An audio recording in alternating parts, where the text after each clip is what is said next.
Is North Carolina still governed by the people or only by permission? Remember, we fight for what's right because it's time to go right. North Carolina, listen up. This is not left versus right. This is the people versus permission. We do not beg for rights, we stand on them. We do not rent liberty from power. By the people, not by permission. Governed by the people, not by permission. This is Go Right with Peter Boykin.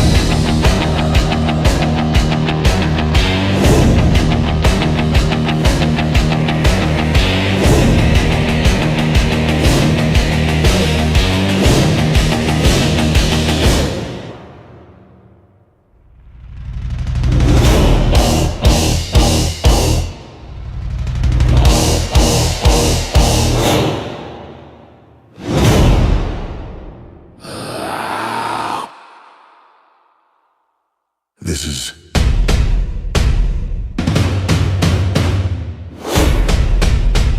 Go Right with Peter Boykin.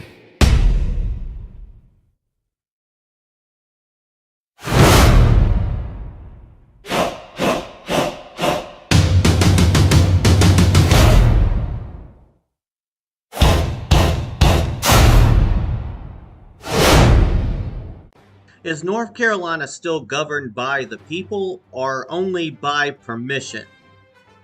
This is Peter Boykin, and this is hashtag Go Right with Peter Boykin. I want you to imagine something simple. Not a politician, not a party leader, not a donor or a consultant or a strategist, just a voter. A North Carolinian who still believes that stepping into a voting booth means something. That they are participating in a system where authority flows upwards from the people, not downward from institutions. Now ask yourself this. Does the system still see that voter as the source of power, or as a variable to be managed? Because when you look honestly at what is happening across North Carolina, the answer becomes uncomfortable. Political parties are no longer competing for voters. They are controlling access to them. Candidate loyalty is no longer earned through persuasion. It is enforced through compliance. And voter tools are no longer civic instruments. They are rewards. Step out of line and they disappear. That should disturb anyone who still believes in a constitutional republic. The Constitution does not protect political parties. It restrains them. It does not give leadership the right to decide who deserves a voice. It exists to protect the people from consolidated power. Yet power is consolidating anyway. Different parties, different tactics, same instinct. Control. We are told this is a strategy. We are told this is a necessity. We are told that this is how the game is played. But when the game replaces the Constitution, liberty always loses. Courts step back. Federal oversight retreats. And the final line of defense becomes the voter. But here's the problem. The voter is increasingly treated as a liability. And when parties decide who gets access, when lawmakers draw maps to protect themselves, when executive offices are reduced to symbolic shells, when protest laws tighten while dissent grows louder, that is not stability. That is fear. A government that fears its citizens will always try to manage them instead of serving them. This is not left versus right. This is not red versus blue. This is about sovereignty. Voters across the political spectrum agree on one thing. Judges should follow the Constitution, not partisan loyalty. Because when every institution becomes political, liberty has nowhere left to hide. Add in federal cultural wars, national rulings imposed from far away, and local voices reduced to afterthoughts. A constitutional republic cannot survive on distance. It survives on consent. And consent cannot exist when participation requires permission. North Carolina does not have a voter apathy problem. North Carolina has a power humility problem. Too many leaders believe the system exists to protect them. Too many parties believe voters exist to validate decisions already made. And too many institutions confuse legality with legitimacy. Legality without legitimacy is the fastest path to collapse. Now, going right does not mean defending a party, no matter what. Going right means defending the Constitution, even when it is inconvenient. It means holding everyone accountable, especially your own side. Because liberty does not disappear all at once. It erodes quietly, through exceptions, through justifications, through permission. And once power requires permission from the powerful, the people are no longer sovereign. They are subjects. North Carolina must decide what it intends to be. The Constitution already made its choice. The question is whether we still win. This is #GoRight with Peter Boykin.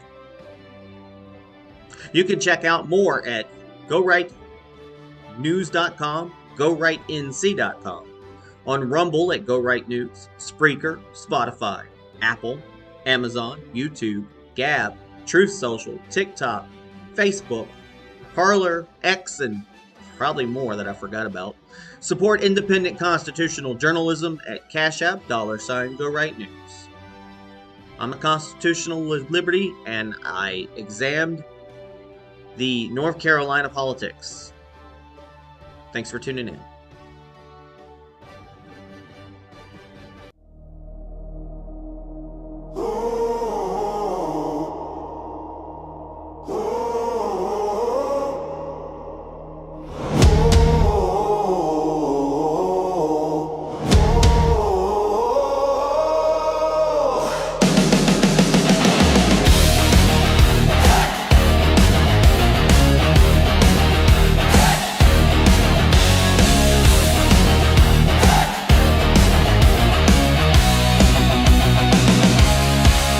See a line at the polling place, quiet faith on every face. They came to speak, they came to choose, but power hates it when it moves. Tools get locked behind a door, loyalty gets you something more. Step out of line, you lose your voice, like liberty is a party choice. Maps get drawn, rooms get closed, promises rot where truth gets sold. They call it order, they call it law, but who decided what we saw? Is North Carolina governed by the people, or only by permission? Do we still own our constitutional republic, or just a rented position? If your rights require approval, then your freedom is a fiction. Is North Carolina governed by the people, or only by permission? Hey. Hey. Courts step back, the pressure stays. Power plays in quiet ways. A job gets stripped, a voice gets cut, a shell remains, but nothing's there to trust. Protest meets a tighter chain, still the people speak through rain. Order matters, so to speech, liberty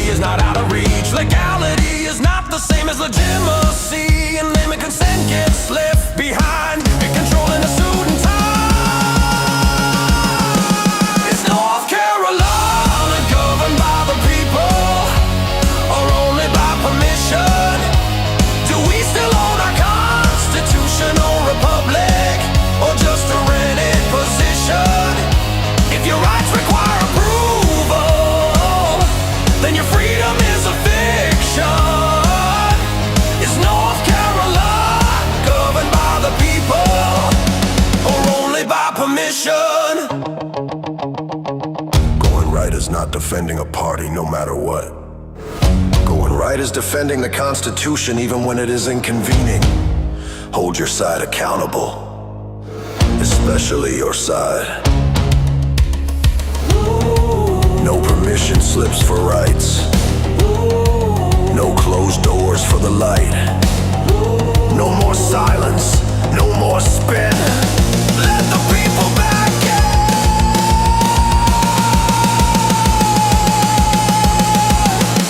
in. Is North Carolina governed by the people, or only by permission? Do we still own our constitutional republic, or just a rented position? If your rights require approval, then your freedom is a fiction. Is North Carolina governed by the people, or only by permission? Consent of the governor, not permission from the powerful. Nothing. Go right with Peter Boykin.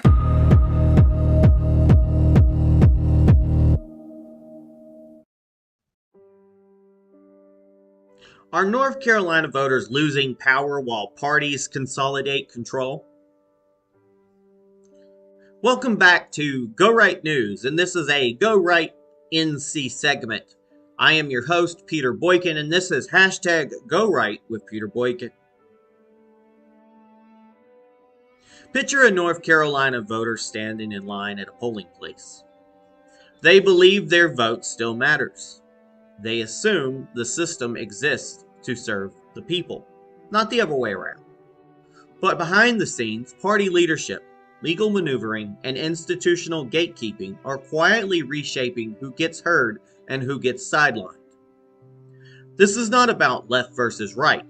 This is about whether a constitutional republic can survive when power stops flowing upwards from the people. Across North Carolina, the political system is changing. Not through sweeping reform or open debate, but through quiet consolidation. Let's talk about the voter rolls and party switching signaling deeper instability. Public reporting shows a steady shift in North Carolina voter registration and candidate party affiliation. Party switching is no longer rare or shocking. Candidates are changing labels not out of convenience, but necessity. Political analysts note that ideological enforcement inside both major parties has intensified. Loyalty is rewarded, independence is punished, and candidates who challenge leadership expectations face isolation, loss of institutional support, or exclusion from party infrastructure altogether. That's not voter engagement. That's voter in containment. And I, for one, I don't like to see it. I really don't like to see it. Meanwhile, there's party machines control access to the electorate. On the Democratic side, reporting reveals that party leadership has withheld voter turnout tools from candidates who previously supported overriding a governor's veto. Access to data, outreach lists, and campaign infrastructure is now conditional. Parties that aren't really supposed to take sides, right? Now, when political parties decide who is allowed to reach voters, participation becomes a privilege instead of a right. And the Constitution does not authorize parties to ration civic access. Folks, if you're a candidate, you could always access a lot of data through the voter information on the local websites and the the state voter rolls. They update it. It takes a little bit of extra work, but it's there.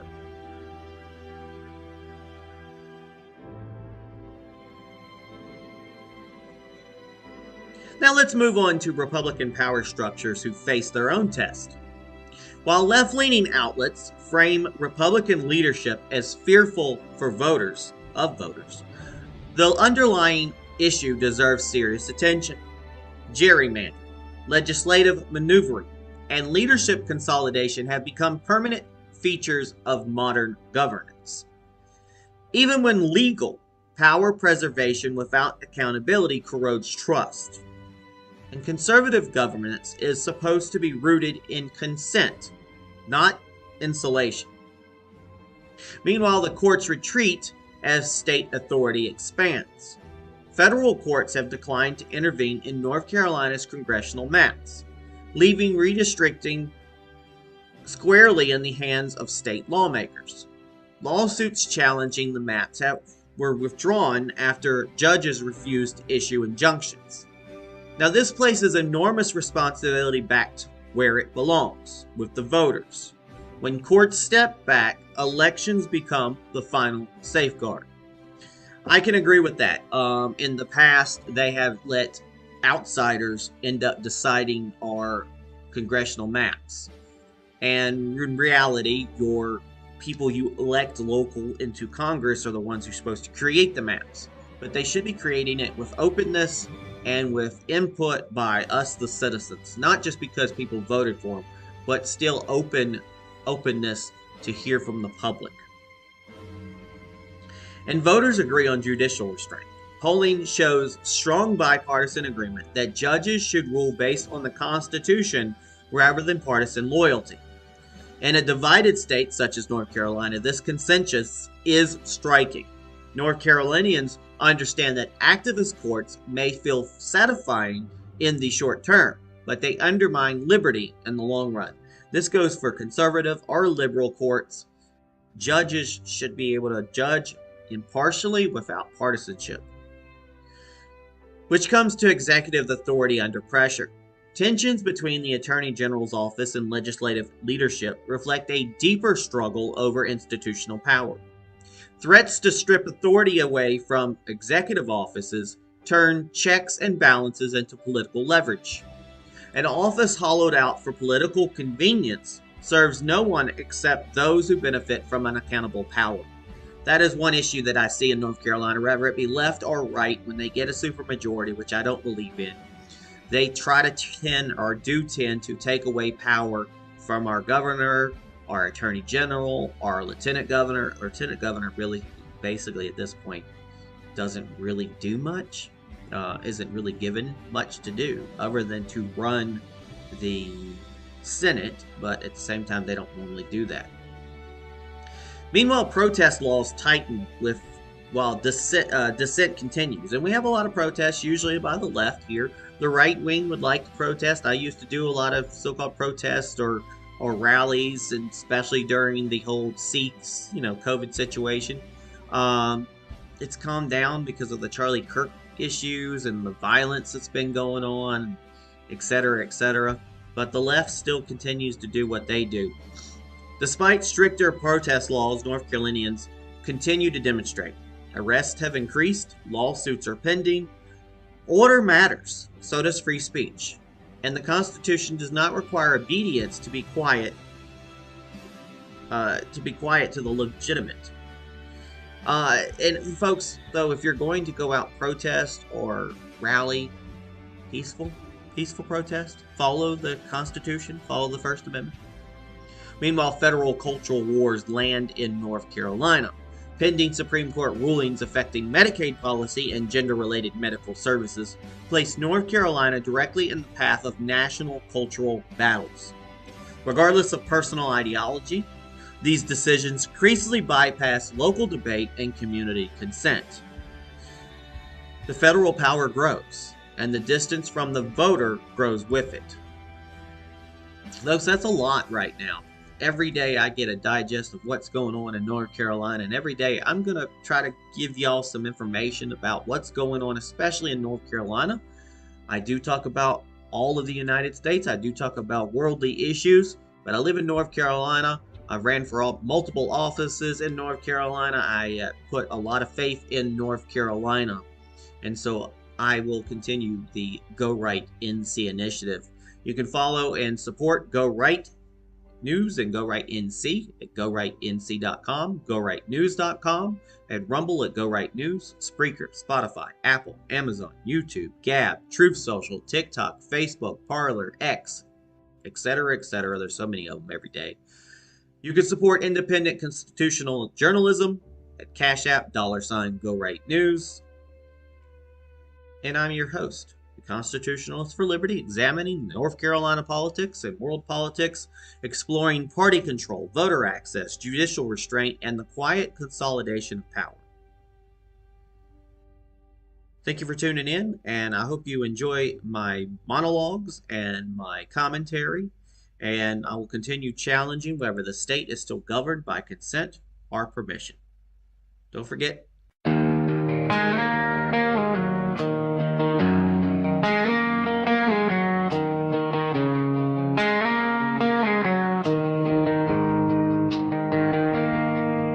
The sun crawls over Gibsonville like a spark on the wire.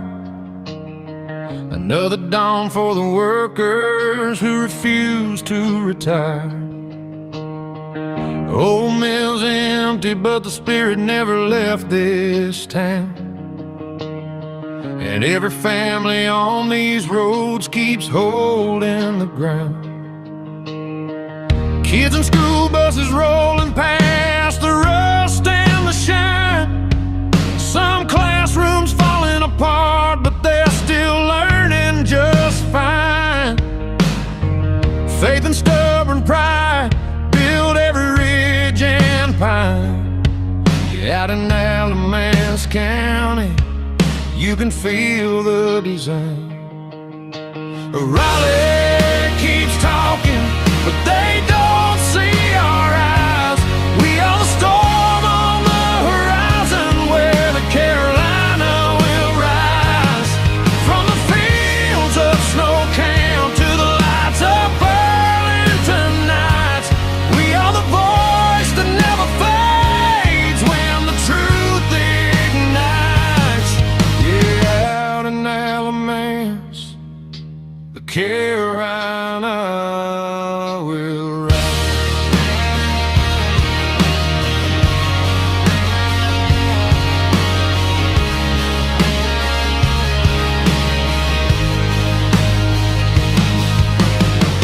Parents stand tall when the school board tries to hide the line.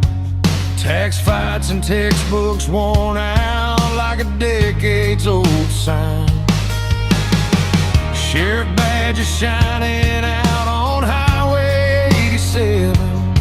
They keep watch through the night as the county prays for heaven. Neighbors gather at the diner with a coffee in hand, talking Trump, talking freedom, talking how to fix this land. And no matter how loud the world spins with its lies, you cannot dim the spark of a Carolina rise. Raleigh keeps talking, but they don't see our eyes. We are the storm on the horizon, where the Carolina will rise. From the fields of snow camp to the lights of Burlington nights, we are the force that never fades when the truth ignites. Yeah, out in Alamance, the Carolina will rise.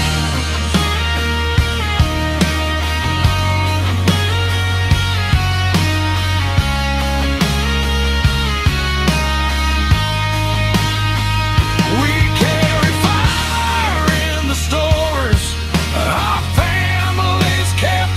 We carry memory of every promise the politicians slipped. We stand unbroken